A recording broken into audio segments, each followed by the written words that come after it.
everybody, if you could just have a look. These, what we're going to do tonight is I'm going to reconsider some of the things that Tony said last time about Deja Vu particularly, because we've got a direct parallel between Eugene's stuff and the stuff that Tony was talking about, in that Eugene did a tape probably late 50s, early 60s in Liverpool, which is purely about Deja Vu, or starts with the question of Deja Vu.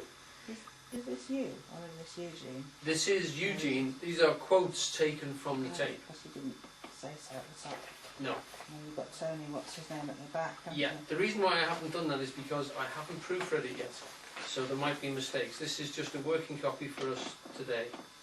But those are all quotes. Tony's at the back. That's something which he emailed me today, and we'll start by going through that.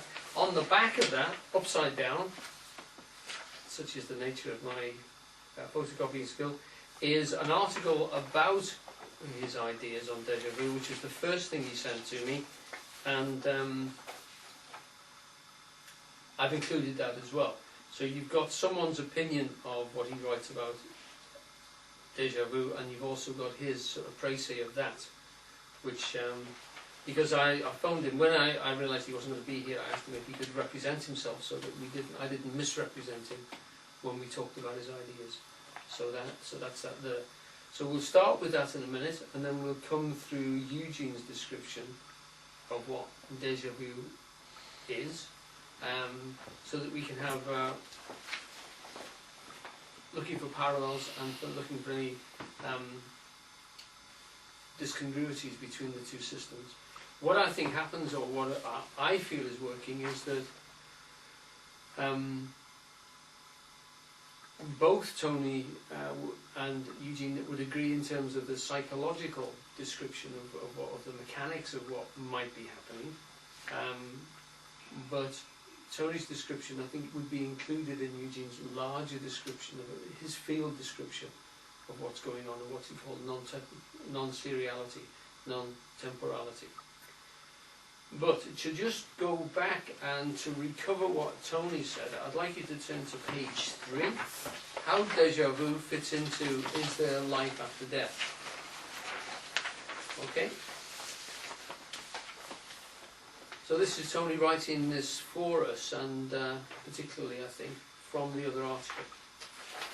The theory postulated in my book indirectly explains Deja Vu, because of course the book isn't about Deja Vu, we've just taken off on that particular tangent. The book is called Is There Life After Death, and it's about life after death, or life generated, the consciousness and the effects on it, on the moments just preceding death. Okay? But there is an explanation inside of it about Deja Vu, and there's quite a bit of a couple of chapters which is dedicated to Deja Vu. Okay, and it deals with it indirectly because it's using the phenomenon as evidence of a much more profound possibility that we may be existing in a mind-generated illusion, similar to that suggested by the Matrix films. The process is explained using the latest theories of quantum physics, consciousness studies, neurology and cosmology. Now, at first, when I first came across Tony's lecture, I was fascinated by the fact of the way he did bring in the latest theories of quantum physics and consciousness studies and neurology and cosmology. And what he has said is backed up by the references that he makes. There is a great deal of allowance and lassitude, that I would say, for his theories to be included in the latest ideas. And that surprised me initially. But certainly it seems to have been borne out by everything I've read and looked at since. The thesis, this is getting back to you again, the thesis postulates that at the point of death the brain is flooded with various neurotransmitters such as glutamate and ketamine. These endogenous chemicals stimulate the synapses, they're the little connections inside the brain, to bring about what is commonly termed a near-death experience.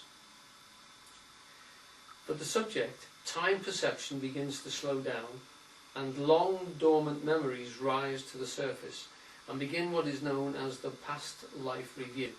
You know, my past life flashed in front of my eyes. That's the sort of theme of it, which is supposed to happen if you drown, etc. By their very nature, NDEs, near-death experiences are reported by those who survive their brush with death. It's my contention, this is Tony speaking, it's my contention that when the real thing takes place, a death experience, the past life review takes place in real time and starts at the moment of birth and continues until the moment of death. So it reviews right through and it takes place in real time. So it's like living your life again, except you're viewing it from inside, but it would be virtually exactly the same as living your life again. Okay, back to the text. Taking in a subjective lifetime in a split second before the subject actually dies. These three-dimensional, multi-sensory memories are indistinguishable from the real thing. A super virtual reality rerun of the subject's life. They are similar to those evoked by Wider Penfield in the 1930s and are structured by the holographic processes suggested by David Bourne and Carl Pribram. Okay, so what he's saying is that at the moment of death, or as you approach death, literally in the moments or seconds before, you start to review your life. It's multi-sensory and it feels to you to be real time, but it's actually taking fractions of a second. And what's happening, you're going through your life extremely rapidly, and it's so real to you, it's exactly the same as living your life again. Your time space has slowed right down to everybody else around you. The bus is about to hit you, or you're going to fall out of the airplane, or whatever is happening. But for you, life has changed. You've gone right back to your birth, and you're reliving those moments. Because these are locatable and refireable, experienceable. And they're actually set into the brain patterns itself. And that this is what this guy, Wilder Penfield, was able to do. He was able to stimulate the brain, and people could see hold images again. If you remember, Tony talked about this and gave the examples of it. He was doing that in the 1930s. Brain descriptions have changed a bit since then. I mean, I know that they're now considered to be more unlocatable in that sense. They're more to be waves, and yet there are still theories coming forward that you can find particular places that do particular functions. So, as far as I can see, that is not a clearly defined process, and yet certainly what Tony talks about is a possibility and would be included in that. Right, now pushing on with this again. As the observer experiences this holographic rerun, what I term the Bohemian IMAX, in deference to Daniel Dennett's Cartesian theatre, there are two ideas about the fact that there's an implicit order folded into the world. They are totally unaware that this is not a normal life. So the observer is totally unaware that this is not a normal life.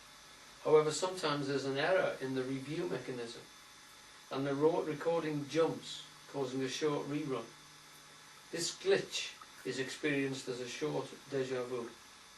As regards the wider experiences, vécu, senti, and visité, that's things where you've already visited, you've already experienced and sensed, already lived this particular section. These may be simply a memory of a literal past life, a life that is within seconds of coming to an end, so that you would be experiencing this life, even like you are now, as your body sort of approaches its death. However, as this second life comes to an end, so the past life review occurs again, in an even smaller sliver of time, and so on a next run.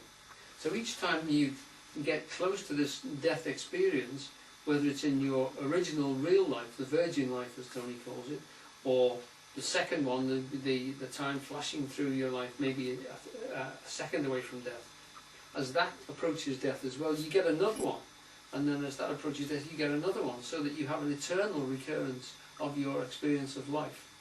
It's like the Groundhog Day, over and over again, but you're going through this life as you approach that moment of death. So there could be multiples of this running towards life, towards the end of life.